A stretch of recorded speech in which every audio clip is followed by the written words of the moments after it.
మీ అమ్మ ఎప్పుడో చచ్చిపోయింది బంటే. ఇలాంటి వాళ్ళని అమ్మ అని పిలవడం మహాపాపం.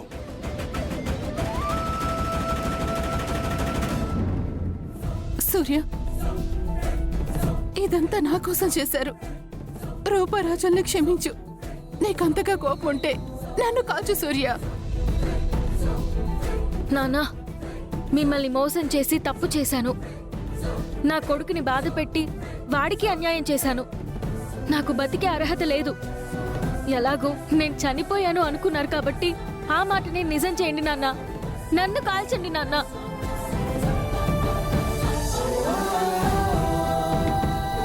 ఇద్దరిని కాల్చేస్తే పీడ విరగడైపోతే. ఇలాంటి నమ్మక ద్రోహుల మధ్య బతకడం కన్నా చావడమే మేలు. సూర్య, పెద్దయ్య, నానా, నానా, అమ్మగారు, నన్ను ఆపకు రూపా. అమ్మా, నాన్నకిప్పుడు నిజం తెలిస్తే తట్టుకోలేరమ్మా. నువ్వు మోసం చేశావంటే అది నీకు అలవాటే కదా అని అసహించుకుని వదిలేస్తారు. రాజు మోసం చేశాడంటే రాజు కూడా నీతో చేతులు కలిపాడని ఒక దెబ్బ కొట్టైనా వదిలేస్తారు. కానీ నేను మోసం చేశానని తెలిస్తే అలా తిట్టో కొట్టో వదిలేలేరమ్మా. ఎందుకంటే నేను చేసింది చిన్న మోసం కాదు. ప్రాణంగా పెంచుకున్న కూతురు ప్రాణాలతో లేదని తెలిసి నాన్నెంత బాధపడుంటారో కదమ్మా. నన్ను తలుచుకుని ఎన్నిసార్లు తనలో తానే చచ్చిపోయి ఉంటారో కదమ్మా. ఇంత బాధ పెట్టి కూడా ఆయన కళ్ళ ముందే ఇంకొక రూపంలో తిరుగుతూ మోసం చేశానంటే ఎలా తట్టుకోగలరమ్మా? నాన్న కోపంతో మనల్ని ఏం చేసినా పర్వాలేదు, కానీ నమ్మిన వాళ్ళందరూ మోసం చేశానన్న బాధతో నాన్నే ఏమైనా చేసుకుంటే ఎలా అమ్మా? అమ్మాయి గారు చెప్పింది నిజం అమ్మగారు. పెద్దయ్య గారికి నిజం తెలిస్తే ఏం జరుగుతుందో ఎవరూ ఊహించలే. అమ్మా, అందుకే రాఘవ్ని తీసుకొచ్చాక సమయం చూసి చెప్దామమ్మా.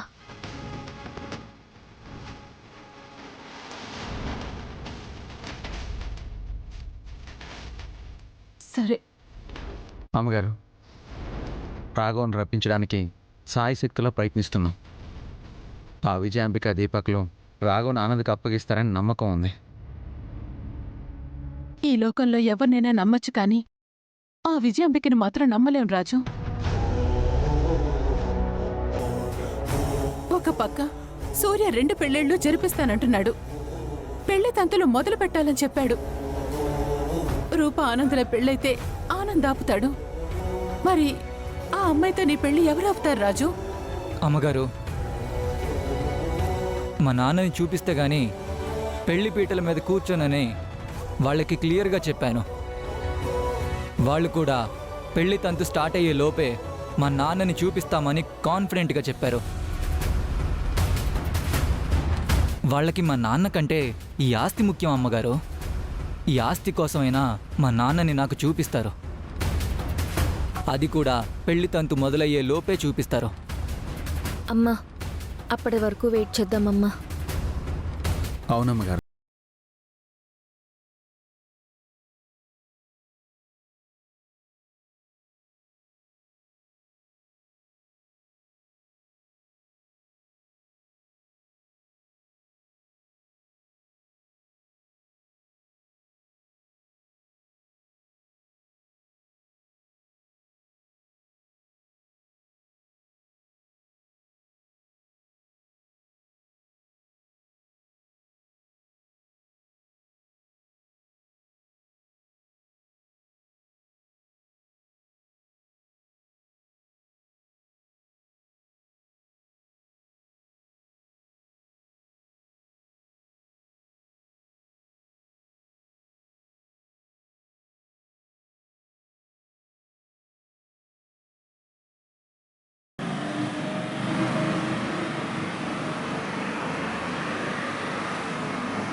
మొత్తానికి రుక్మిణి ఆనందుల పెళ్లి జరగబోతోంది.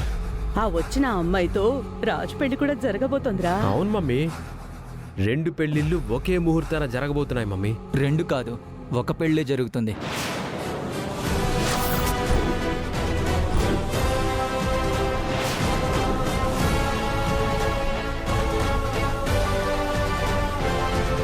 ఒక పెళ్ళేంటి ఆనంద్? ఇందాకే కదా 2 పెళ్లిళ్ళు ఒకే ముహూర్తానికి జరిపిస్తానని నా తమ్ముడు చెప్పాడు. 2 రోజుల్లో పెళ్లి తంతులు కూడా మొదలవబోతున్నాయి. ఇప్పుడు ఒక పెళ్లి జరుగుతుంది అంటున్నావేంటి ఆనంద్? ఏం తెలియనట్టు అడుగుతున్నారేంటి విజయాంబిక గారు? మా నాయన్ని చూడకుండా పెళ్లి తంతులో కూర్చోనని మీకు చెప్పుండాను కదా. మా నాయన ఏడున్నా మేమే తీసుకొస్తామని మీరు మాట ఇచ్చారు కాబట్టే నేను ఇంకా ఈడున్నాను. లేదంటే ఎప్పుడో వెళ్ళిపోయి ఉండేవాడిని.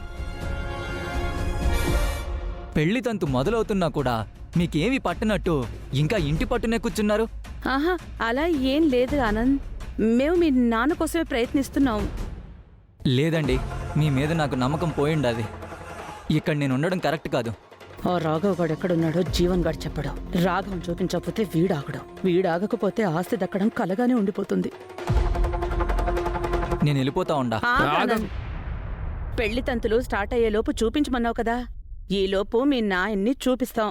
నేను అడిగిన ప్రతి తూరి మీరు ఇదే మాట చెప్తుండారు. లేదానంద్, ఈసారి పక్కా మా మమ్మీ చెప్పినట్టు ఖచ్చితంగా మీ నాన్నని చూపిస్తాం. అలా చూపించకపోతే అప్పుడు నువ్వు చెప్పినట్టే వెళ్ళిపోదు గాని. అవునానంద్, ఈ ఒక్కసారికి మా మాట విను.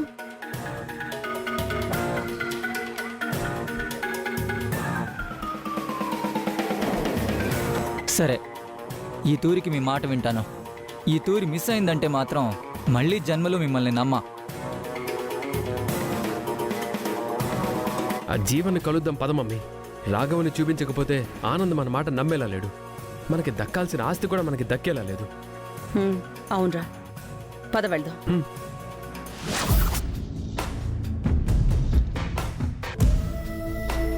అత్తయ్య వాళ్ళు ఏమన్నారా ఆనంద్? మీరు చెప్పినట్టే గట్టిగా అడిగాను రాజు. మా నాన్నని నాకు చూపించకపోతే ఇప్పుడే ఇక్కడి నుంచి వెళ్ళిపోతానని చెప్పాను. దెబ్బకి దిగొచ్చారు.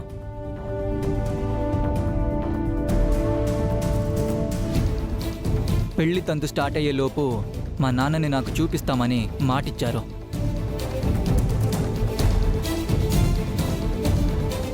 ఖచ్చితంగా చూపిస్తారు, కానీ ఎలా చూపిస్తారనేది మనకు తెలీదు.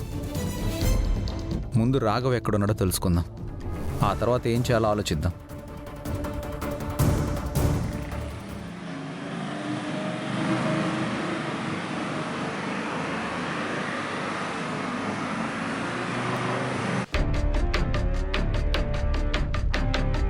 రాను రాను మనం జీవన్ని కలవడం కూడా కష్టం అయిపోతుంది మమ్మీ.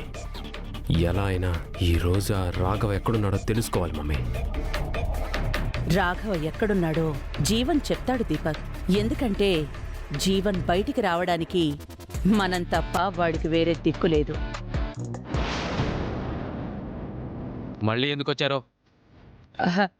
మనం ఒకటే జీవన్. నువ్వు అలా కోపంగా మాట్లాడుకో. నీకు మేము సాయం చేయకుండానే మాకు సాయం కావాలని నిన్ను అడగడం తప్పే జీవన్. అందుకే ఆ రోజు నువ్వు కోపడ్డావు, ఇక్కడి నుంచి వెళ్ళిపోమన్నావు. నీ కోపమే నీ శత్రువు అనుకున్నాను. కానీ ఆ కోపంలో కూడా తెలివిగా ఆలోచించి ఆ రోజు వెళ్ళిపోతున్న మమ్మల్ని వెనక్కి పిలిపించావు చూడు. అక్కడ మన ముగ్గురి జీవితం మంచి మలుపు తిరిగింది. ఒక్కసారి మా మాట విను. మర్యాదగా పోండే.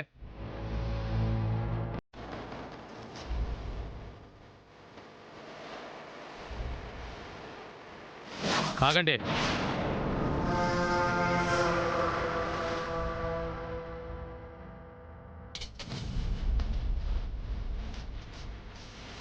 రాఘవ్ ఎప్పుడున్నాడో చెప్తావా జీవన్? చెప్తాను, కానీ నా కోసం మీరు ఒక పని చేయాలి. చెప్పు జీవన్. నీకోసం అప్పుడేం చేయలేకపోయాం, కానీ ఇప్పుడు నీకోసం ఏం చేయడానికైనా రెడీగా ఉన్నావు. రూపంలో ఉన్న రుక్మిణికి ఎలాగూ పెళ్లి నిశ్చయించారు కాబట్టి సూర్యప్రతాప్ని ఏదో ఒక విధంగా కన్విన్స్ చేసి రాజుకి ఇంకో పెళ్లి చేయాలనే నిర్ణయానికి వచ్చేలా చేయండి. అలా చేస్తే మనకే ప్రాబ్లం అవుతుంది కదా జీవన్. నేను చెప్పడం ఇంకా పూర్తవ్వలేదు. ఖచ్చితంగా రాజుకి ఇంకో పెళ్లి చెయ్యాలనుకుంటాడు.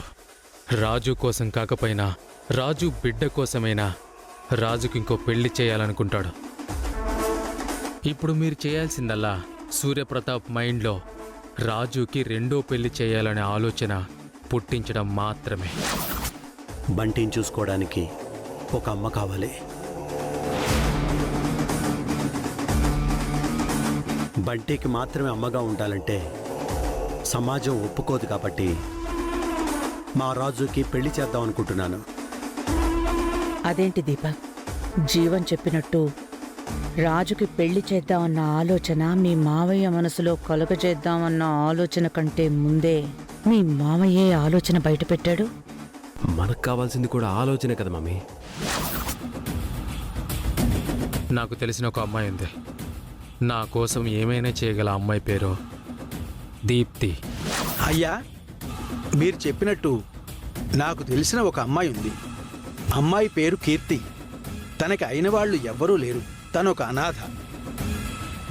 రే దీపక్, పంతులు గారిని ఎలాగైనా ఒప్పించి ఈ కీర్తి ప్లేస్లో జీవన్ పంపించిన అమ్మాయిని కీర్తిగా మార్చాలి. ఆ రోజు నువ్వు ఇచ్చిన ప్లాన్ అక్షరం తప్పకుండా ఫాలో అయ్యాం జీవన్. నా తమ్ముడు రాజుతో పెళ్లి విషయం తీసుకురావడంతోనే మన ప్లాన్ సక్సెస్ అయిపోయింది. ఆ తర్వాత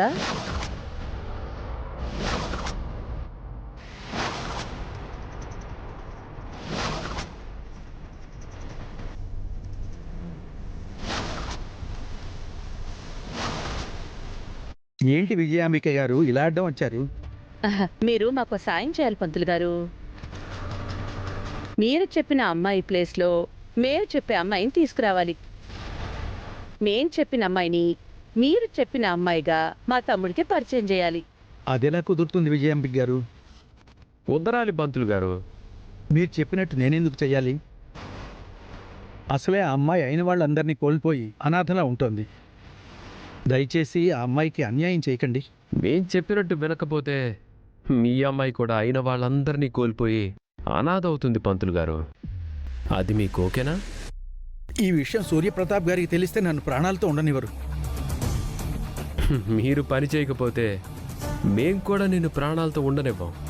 పంతులు గారిని భయపెట్టకరా దీపక్. మీరేం భయపడకండి. డబ్బు తీసుకుని మేం చెప్పినట్టు చేయండి. ఇవేవి మా తమ్ముడికి తెలియకుండా మేం మేనేజ్ చేస్తాం. కానీ మీరు చెయ్యాల్సిందల్లా ఒక్కటే పంతులు గారు, మేం చెప్పినట్టు మేం చెప్పిన అమ్మాయిని తీసుకొచ్చి మా తమ్ముడికి కీర్తిగా పరిచయం చేయాలి. ఆ తర్వాత సంగతి మేం చూసుకుంటాం. దీపక్,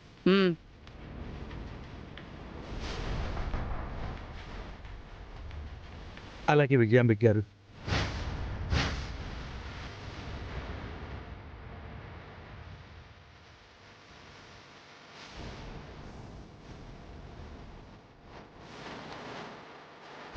పంతులు గారిని భయపెట్టి డబ్బులిచ్చి పంతుల్ని కూడా మన ప్లాన్లో భాగం చేశాం. పంతులు కూడా ఎవ్వరికీ ఎలాంటి అనుమానం రాకుండా నువ్వు చెప్పిన అమ్మాయి దీప్తిని పంతులకి చిన్నప్పటి నుంచి తెలిసిన అనాథ కీర్తిగా పరిచయం చేశాం. ఇది సరిపోదన్నట్టు నువ్వు చెప్పిన అమ్మాయి ప్రమాదంలో ఉన్నట్టు రాజు కంటపడేలా చేశావు. నేను చెప్పింది గుర్తుంది కదా? మీరు నేను చెప్పింది చెప్పినట్టు చేయాలి. అలాగే మేడం.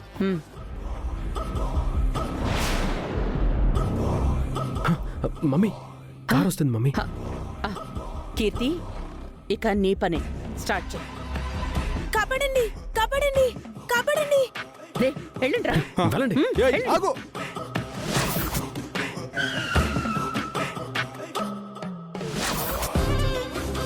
ఎవరైనా ప్రమాదంలో ఉంటే రాజు ఆగడు కదా జీవన్. అదే మాదిరిగా ఆ అమ్మాయిని కూడా కాపాడేశాడు.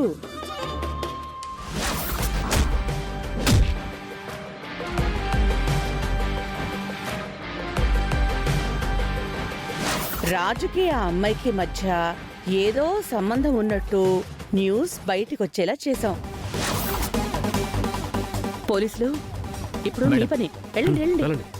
మీరు కూడా వెళ్ళండి, వెళ్ళండి. బాబు రిపోర్టర్ తమ్ముడు, ఇప్పుడు నీతో పని. రా రా. అయ్యో పోలీసులు వచ్చారు సార్. పోలీసుని చూస్తే ధైర్యం రావాలి కానీ భయపడకూడదు, ఎందుకంటే వాళ్ళు మన రక్షక భటులు. మీరా సార్? సీఎం గారు అల్లుడు. రే రిపోర్టర్ తీ తీ తీ తీ తీ తీ.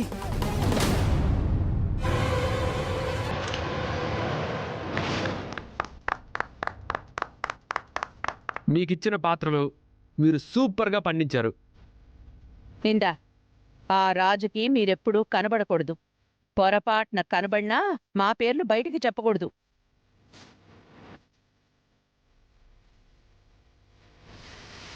ఎస్ఐ అదరగొట్టావు. Thank you sir. Reporter Maya, ఇప్పుడు మిగిలింది నీ పనే. నువ్వు ఏం చేస్తావో మాకు తెలీదు. రేపు ఉదయం కల్లా అన్ని న్యూస్ పేపర్స్లో ఈ న్యూసే ఉండాలి. అన్ని టీవీ ఛానల్స్లో ఈ న్యూసే బ్రేకింగ్ న్యూస్ అవ్వాలి. అలాగే సార్. కీర్తి, ఈ నాటకానికి ఊపిరిపోయాలంటే నువ్వు సూసైడ్ చేసుకున్నట్టు నటించాలి. ఓకే విజయాంబిక గారు. రిపోర్టర్ మావా, ఈ న్యూస్ కూడా రేపు ఛానల్స్లో హాట్ టాపిక్ అవ్వాలి. మీరు ఎక్స్పెక్ట్ చేసిన దానికంటే 1% ఎక్కువే చేస్తాను సార్. సూపర్. ఈ దెబ్బతో జీవన్ చెప్పిన ప్లాన్ సక్సెస్ అవుతుంది. రాజు వల్లే సూసైడ్ చేసుకుందని నా తమ్ముడు దీప్తిని రాజుకిచ్చే పెళ్లి చేయాలని నిర్ణయం తీసుకుంటాడు.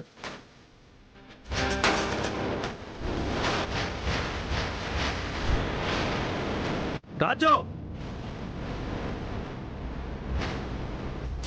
ఆ న్యూస్కి ప్రాణం పోసేలా ఆ అమ్మాయి ప్రాణాలు తీసుకోవడానికి సూసైడ్ చేసుకున్నట్టు భలే నటించింది. నేను ఏ తప్పు చేయలేదని నన్ను నమ్మే ఒక్క మనిషి కూడా నా చుట్టూ లేనప్పుడు నేను ఇంతకంటే ఏం చేయగలను సార్? ఆ విషయం తెలుసుకున్న మా మావయ్య స్వయంగా హాస్పిటల్కి వెళ్ళి ఆ అమ్మాయిని పరామర్శించి నీకు రాజుకు నేను పెళ్లి చేస్తానని పెదరాయుడు స్టైల్లో మాటిచ్చి ఆ అమ్మాయిని ఇంటికి తీసుకొచ్చాడు. ఈ అమ్మాయి కీర్తికి నా అల్లుడు రాజుకి దగ్గరుండి పెళ్లి జరిపిస్తానని మీడియా ముఖంగా మాటిస్తున్నాను. నా తమ్ముడు మాట ఇచ్చాడు అంటే చేసి తీరుతాడు అని నీకు తెలుసు కదా జీవన్. నువ్వు తీసుకున్న నిర్ణయం కరెక్ట్ కాదు సూర్య. ఈ పెళ్ళయ్యే వరకు మాత్రమే కాదు, పెళ్ళయ్యాక కూడా కీర్తి ఈ ఇంట్లోనే ఉంటుంది. ఆ అమ్మాయికి ఎలాంటి ప్రమాదం రాకుండా మీరే చూసుకోవాలి. ఆ దీప్తి ఇప్పుడు మా ఇంట్లోనే దర్జాగా కాలు మీద కాలేసుకుని కూర్చునుంది.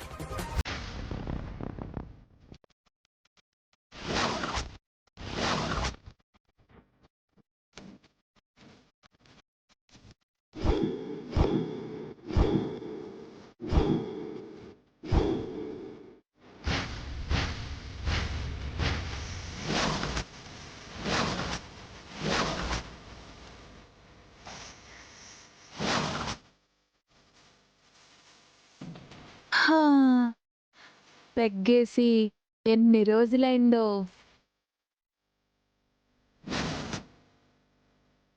అంతా నువ్వు చెప్పినట్టే జరుగుతుంది జీవన్.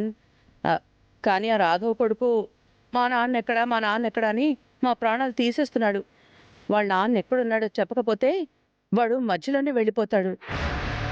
వాడలా వెళ్ళిపోతే రాజుకి కీర్తికి పెళ్లి జరుగుతుందనే నమ్మకమే లేదు. మనం అనుకున్నది అనుకున్నట్టుగా జరగాలి అంటే ఆ రాఘవని ఆనంద్కి చూపించాల్సిందే. చెప్తాను, కానీ రాఘవ ఎక్కడున్నాడో తెలిసాక మీరు నా మాట వింటారని నాకు నమ్మకం లేదు. నువ్వు మమ్మల్ని అనుమానించడంలో తప్పే లేదు జీవన్. మేము నిన్ను అంతలా మోసం చేశాం, కానీ ఇప్పుడలా మోసం చెయ్యం. ఎందుకంటే నిన్ను మోసం చేశాము అంటే మేము కూడా మోసపోయినట్టే కదా జీవన్. నా తమ్ముణ్ణి రాజుని దెబ్బ కొట్టాలి అంటే అది నీ వల్ల మాత్రమే అవుతుంది. నీ సాయం మాకు కావాలి జీవన్. లేదు అంటే ఆ ఆనంద్ వాళ్ళ నాన్నని చూశాకే పెళ్లి చేసుకుంటాను అని మొండికేస్తున్నాడు. అలా కూర్చోలేదు అంటే అందరికీ లేనిపోని అనుమానాలు మొదలవుతాయి. అందుకే రాఘవ ఎక్కడున్నాడో చెప్పు, మేము అతన్ని కలిసి ఈ పెళ్లి జరిపించేస్తాం. కలవడం కుదరదు. చూపిస్తావా? ఎస్, నేను ఒక నంబర్ చెప్తా. దానికి వీడియో కాల్ చేయండి.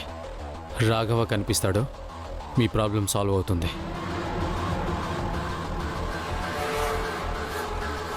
అదేదో అడ్రస్ చెప్పొచ్చు కదా. అవసరం వచ్చినప్పుడు నేనే చెప్తా. జీవన్ జీవన్ జీవన్ జీవన్ నంబర్ సెండ్ చేస్తాను, వీడియో కాల్ చేయండి. జీవన్ జీవన్ జీవన్